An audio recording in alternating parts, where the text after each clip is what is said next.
Next topic is Indian Government and Politics, Unit 8, Social Movements, Worker, Peasants, Environment and Women's Movements.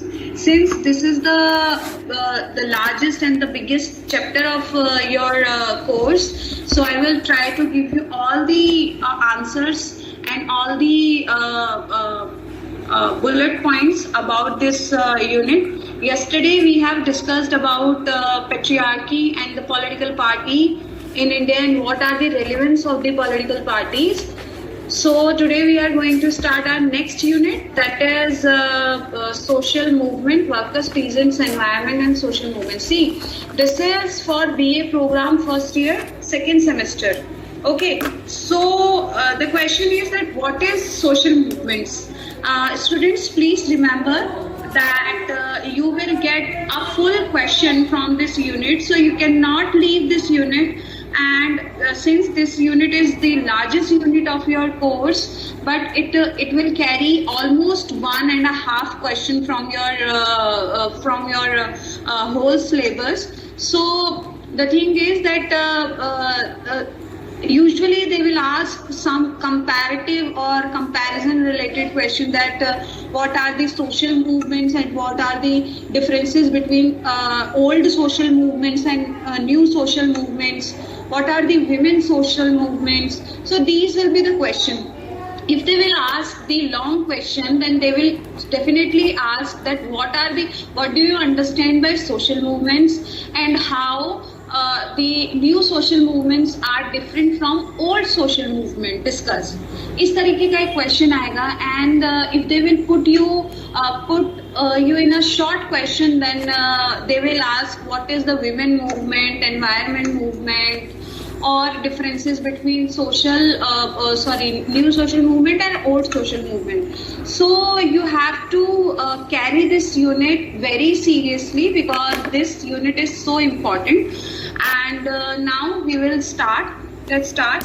So what is social movement? Social movement है क्या? सामाजिक आंदोलन है क्या? What are the social movements? And why do we need to understand social movements? And what are the differences between new social movements and old social movements? What are the approaches to understand social movements? What are the kinds of social movements? What are the main units to understand that this movement is a social movement or not? So when we are talking about social movements, then social movements is a collective action, and this collective action basically directed against the state and takes the form of demanding changes in state policy or practices.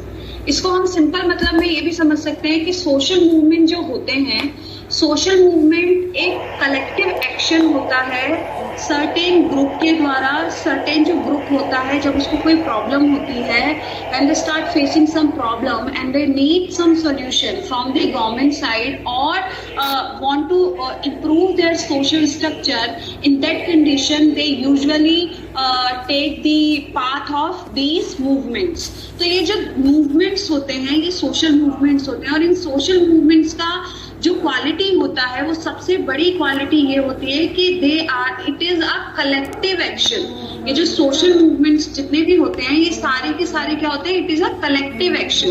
Collective action का मतलब क्या हुआ कि society के कुछ groups हैं, in society के कुछ ग्रुप्स की कुछ प्रॉब्लम है, उस प्रॉब्लम के लिए कोई 1, 2 या 3 पर्सन ना उठ करके कलेक्टिवली वो उठते हैं. फॉर एग्जाम्पल, यहाँ पर हम लोग ले सकते हैं डाउरी का प्रॉब्लम हो गया, या फिर हम ले सकते हैं करप्शन का प्रॉब्लम हो गया. Corruption was the main issue when during 2014 when आम आदमी पार्टी emerged as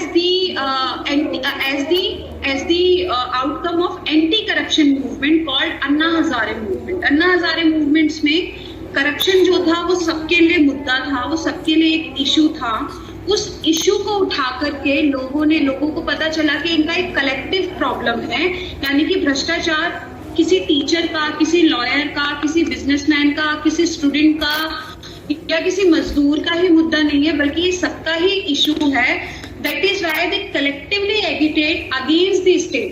तो यहाँ पर जो दूसरा है, social movements requires sustain collective action over time such action is often directed against the state and takes the form of demanding changes in state policy or practice. यानी कि ये जो कलेक्टिव एक्शन होते हैं, they always against the state and they start demanding to change the state policies, prove themselves.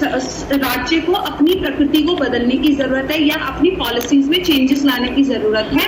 That's why they collectively agitate against the state. और जितने भी social movement होते हैं वो ऑलमोस्ट अगेंस्ट द स्टेट होते हैं. ये इनकी सबसे बड़ी क्वालिटी होती है.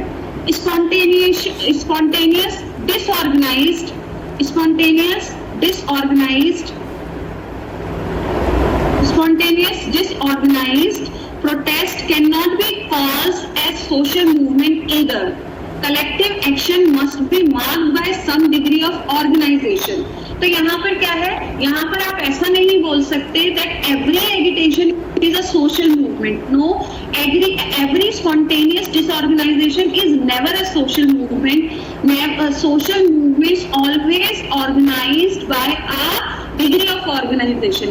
यानी कि इसकी सेकंड क्वालिटी क्या होती है, इसकी सेकंड क्वालिटी होती है whenever social movements emerge, they have a organization, they have a degree of organization. Without organization, no spontaneous disorganization protest can be called as social movement. For the upliftment of social movement, for a social movement, it is necessary that there should be a kind of organization. So second quality of a social movement is organization. Without the organization, there is just a agitation, just a riots, or you can say it is a kind of action against something, but it cannot be called as social movements.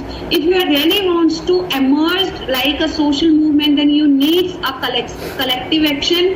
This action should be against the state, and this organization always need movements always need a degree of organization. Example हम अन्ना हजारे के movement को ही ले सकते हैं. अन्ना हजारे का movement अगर organise तरीके से नहीं होता, हंगर स्ट्राइक नहीं होता, तो वो कभी भी एक सोशल मूवमेंट नहीं हो पाता. This organization may include leadership and structure that defines how members relate to each other and makes decisions and carry them out. Means the third quality of social movement is leadership. Leadership is very necessary. Without the strong leadership, a movement cannot convert into the social movement, because leadership defines the motive of the movement and